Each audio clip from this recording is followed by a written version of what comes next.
நெடியோன் வணக்கம். இன்று நாம் நாகர்கோவிலிருந்து குளச்சலை நோக்கி சென்று கொண்டிருக்கின்றோம். குளச்சலில் 2004 ஆண்டு டிசம்பர் மாதம் 26ஆம் தேதி காலை 10:30 மணி வாக்கில் மிகப்பெரிய சுனாமி தாக்கியது. பொதுவாக தமிழக அதாவது தென்னிந்திய கடற்கரை மற்றும் தென்கிழக்காசிய இந்திய பெருங்கடலை மிகப்பெரிய சுனாமி தாக்கியது.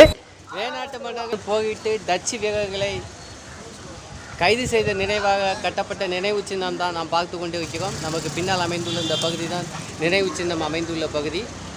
இந்த சின்னத்தின் எதிர்ப்பகத்தில் தான் நினைவு சின்னத்தின் எதிர்ப்பகத்தில் தான் இந்த காணிக்கை ஆலய அன்னை ஆலயமும் அமைந்துள்ளது.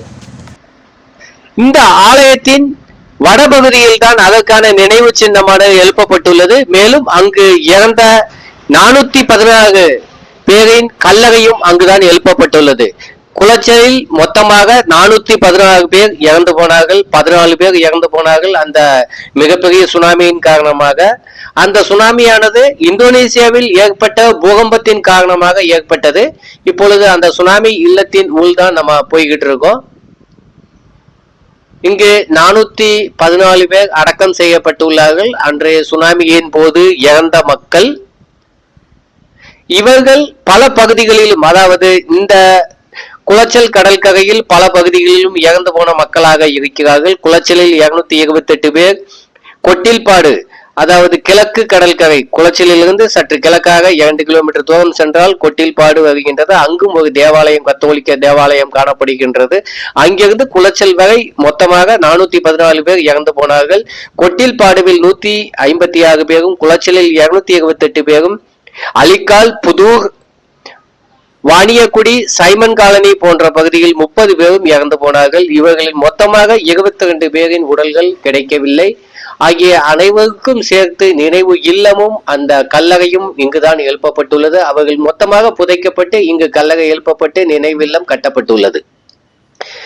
இந்த சுனாமி பேரழிவை ஏற்படுத்தியது. குளச்சல் கடற்கரையில் அன்று நின்று கொண்டிருந்தவர்களையும், மேலும் பல படகுகள், மீன்பிடி படகுகள், இழுவை படகுகள், நாட்டு படகுகள் மற்றும் அன்று கிறிஸ்துமஸ் விழா கொண்டாடி கடற்கரைக்கு சென்ற மக்கள், கடற்கரைக்கு ஏதோ வேலை காரணமாக சென்றவர்கள், மேலும் கடற்கரை பகுதியில் இந்த குளச்சலில் நிறைய வீடுகளும் காணப்படுகின்றன. அந்த வீட்டில் இருந்தவர்கள், குழந்தைகள், பச்சிலம் குழந்தைகள், விளையாடச் சென்றவர்கள் என்று நூற்றுக்கணக்கான பேர் அங்கு இறந்து போனார்கள்.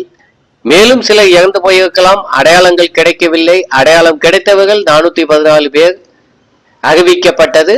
அவர்களுக்காக இங்கு நினைவு சின்னம் எழுப்பப்பட்டுள்ளது.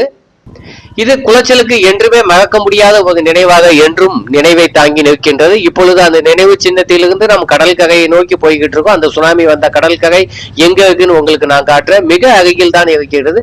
கிட்டத்தட்ட 500 மீட்டர் தூரம் கூட கிடையாது, அவ்வளவு அருகில் தான் அந்த கடற்கரையானது காணப்படுகின்றது. 150 மீட்டர் தான் இருக்கும். அந்த இடது பக்கமாக காணப்படும் இடம் மீனவர்கள் வலையை உலர்த்துவதற்கும் அவர்கள் படகுகளை அங்கு வைத்து பழுது பார்ப்பதற்குமான இடமாக, அதே போல் மீனை ஏல விடுவதற்கான இடமாக அமைந்துள்ளது.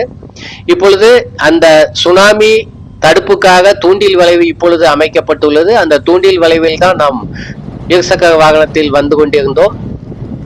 இங்கிருந்து பார்த்தால் படகுகள் நிறுத்தி வைக்கப்பட்டுள்ளது, தெளிவாக தெரிகின்றது. 2 பக்கமும் தூண்டில் வளைவுகள் அமைக்கப்பட்டுள்ளன. அதற்கு உள் படகுகள் பத்திரமாக நிறுத்தி வைக்கப்பட்டுள்ளன, மீன்பிடி படகுகள். குளச்சலில் ஏராளமான மீன்பிடி படகுகள் காணப்படுகின்றன, இழுவை படகுகள். ஆழ்கடலில் சென்று மீன் பிடிக்கும் வசதியுடன் அமைக்கப்பட்ட படகுகளாகும். அதே போன்று நாட்டு படகுகளும் காணப்படுகின்றன. அவர்கள் அந்த அளவுக்கு கடலுக்கு, ஆழமான கடலுக்கு செல்ல மாட்டார்கள்.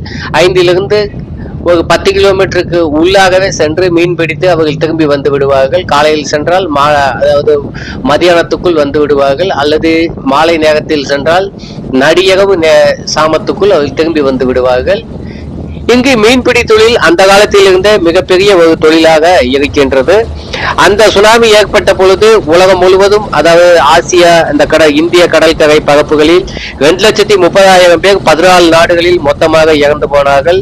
அதாவது சுமத்ரா கடற்கரையிலிருந்து வடமேற்காக 150 கிலோமீட்டர் தூரத்தில் ஆழ்கடலில் 30 கிலோமீட்டர் ஆழ்கடலில் அந்த பூகம்பமானது கிட்டத்தட்ட 9 10 நிமிடங்கள் தொடர்ந்து ரிக்டர் ஸ்கேல் 9.3 என்ற அளவில் 10 நிமிடங்கள் நீடித்தது. அதன் காரணமாக மிகப்பெரிய அழிவுகள் ஏற்பட்டன. வரலாற்று காலத்தில் நாம் கண்ணால் பார்க்கப்பட்ட, அதாவது பல நாடுகள் மொத்தமாக இந்த அழிவை சந்தித்தது. அதுவும் ஆசிய நாடுகள் சந்தித்தது. பல நாடுகள் இந்த சுனாமியின் காரணமாக, பூகம்பத்தின் காரணமாகத்தான் இருக்க முடியும். சுனாமி என்ற பெயர் கேள்விப்படாத பகுதிகளில் கூட அது சென்றடைந்து விட்டது. அதன் பாதிப்புகள் அதிகாரப்பூர்வமாக இந்தியாவில் 6400 பேர் இறந்ததாக அறிவிக்கப்பட்டார்கள். தமிழகத்தில் 2758 பேரும், குளச்சலில் 414 பேர் இறந்து போயிருக்கிறார்கள். கிட்டத்தட்ட 1/6 பகுதி மக்கள் அங்கு இறந்திருக்கிறார்கள். 4700 கோடி ரூபாய் இந்தியாவுக்கு மொத்தமாக அழிவு ஏற்பட்டது, சேதம் ஏற்பட்டது. 100 அடி உயரத்தும் கொண்ட அலைகள் அங்கிருந்து கடலிலிருந்து கிளம்பி வந்து மிகப்பெரிய அலைவை, அதாவது இந்தியா, தென் இந்தியாவில் பல பகுதிகளில் ஏற்படுத்தியது. இப்ப பாருங்க, இவ்வளவு உயரமான இந்த பாதையில் நான் போய்கிட்டு இருக்கேன். அன்னைக்கு இந்த தூண்டில் வளைவு இல்லைன்னா எவ்வளவு தூரம் வந்து கடல், இந்த கிட்டத்தட்ட தேவாலயம் வரை அந்த கடல் அலைகள் ஏற்பட்டதாக அவர்கள் கூறுகிறார்கள் உள்ளூர் மக்கள். அப்பொழுது மிகப்பெரிய அழிவை அவர்கள் அன்று சந்தித்திருக்கிறார்கள். இந்த துறைமுகமானது இயற்கை துறைமுகம். மிக பழங்காலத்திலிருந்தே ஏற்றுமதி இறக்குமதி நடைபெற்றிருக்கின்றது. தலாமி மற்றும் பல ரோமன் பயணிகள் அவர்களுடைய குறிப்புகளில், பெலினி போன்ற பயணிகள் அவர்களின் குறிப்புகளில் குறித்து வைத்துள்ளார்கள். குளச்சல் கடற்கரை, அதுபோல் தேங்காய்பட்டினம், மணக்குடி வரை உள்ள பகுதிகள் பல துறைமுகங்கள் இருந்ததாக அவர்கள் குறித்து வைத்துள்ளார்கள். இந்த பகுதியில் இருந்து நெசவு ஆடைகள் ஏற்றுமதி செய்யப்பட்டன. மிக முக்கியமாக அதை போன்று மிளகும் ஏற்றுமதி செய்யப்பட்டது. அந்த வகையில் மிக பழங்கால ஒரு ஏற்றுமதி இறக்குமதி நடந்த துறைமுகமாக இருக்கின்றது. டச்சு, அதாவது ஐரோப்பிய நாட்டு டச்சு படையை எதிர்த்து மிகப்பெரிய போர் இங்கு நடைபெற்றது. மார்த்தாண்டு வகுமார் நடத்தினார். ஏற்கனவே ஒரு பதிவு நான் இட்டிருக்கின்றேன்.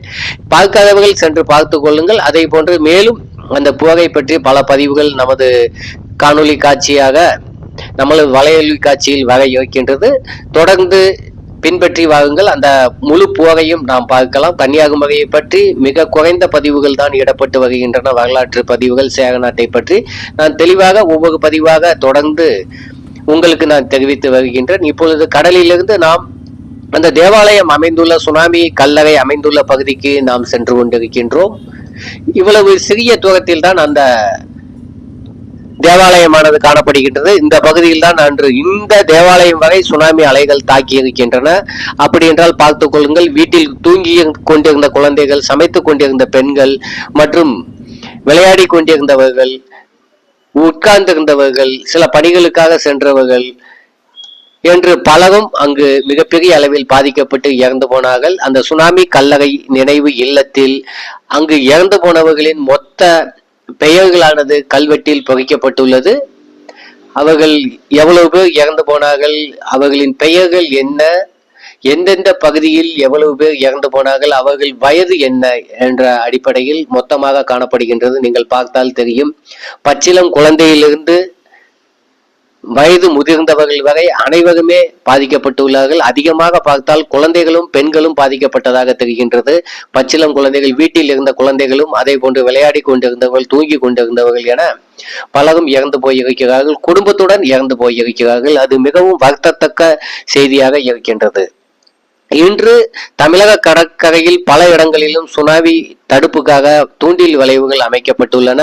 இன்றும் நீங்கள் பார்த்தால் திருச்செந்தூரில் தூண்டில் வளைவு அமைக்காததன் காரணமாகத்தான் மிகப்பெரிய கடல் அரிப்பு அந்த கோவிலை சுற்றி ஏற்பட்டுள்ளது. அந்த பகுதியில் கடந்த சில 10 ஆண்டுகளாக மிகப்பெரிய அளவில் வளர்ச்சி பணிகள் நடைபெற்று வருகின்றன. அதன் காரணமாகவும் அங்கு கடற்கரை அரிப்பு ஏற்பட்டிருக்கலாம். அதை பற்றிய ஆய்வுகள் நடைபெற்று வருகின்றன. பொதுவாக எந்த கடற்கரை பகுதியில் கட்டுமான பணிகள் நடக்குமோ அதற்கு வடக்கு பகுதியில் அதிகமான அரிப்புகளானது ஏற்படும். அந்த வகையில் அங்கு அரிப்புகள் ஏற்பட்டிருக்கலாம். அதன் தென் பகுதியில் மிகப்பெரிய கட்டுமான பணிகள் ஏற்கனவே நடைபெற்று கொண்டிருக்கின்றன. அதன் காரணமாக ஏற்பட்டிருக்கும் வாய்ப்புகள் இருக்கின்றன. இப்பொழுது இந்த குளச்சல் பகுதியில் உள்ள கல்லறையில் கல்வெட்டுக்களைத்தான் நாம் பார்த்து கொண்டிருக்கின்றோம். இங்கு உடல்களானது கிட்டத்தட்ட 20 உடல்கள், 22 உடல்கள் கிடைக்கவே இல்லை. அதன் நினைவாகவும் அவர்களின் பெயரும் எழுதி வைக்கப்பட்டுள்ளது. லியோன் தர்மராஜ், இந்த நினைவு இல்லத்தை திறந்து வைத்ததாக கல்வெட்டில் குறிக்கப்பட்டுள்ளது. அப்பொழுது அங்கு இருந்த நகராட்சி உறுப்பினர்கள் அனைவரின் பெயர்களும், இதை வடிவமைத்தவர், கட்டியவர் என்ற அனைவரும் பெயரும் அதில் வருகின்றது. அனைவரும் அவர்களுக்காக ஒரு நிமிடம் பிரார்த்தனை செய்து கொள்வோம். நான் பழனிக்குமார் மாடசாமி. மீண்டும் ஒரு பதிவில் விரைவில் வந்து சந்திக்கின்றேன். நன்றி, வணக்கம்.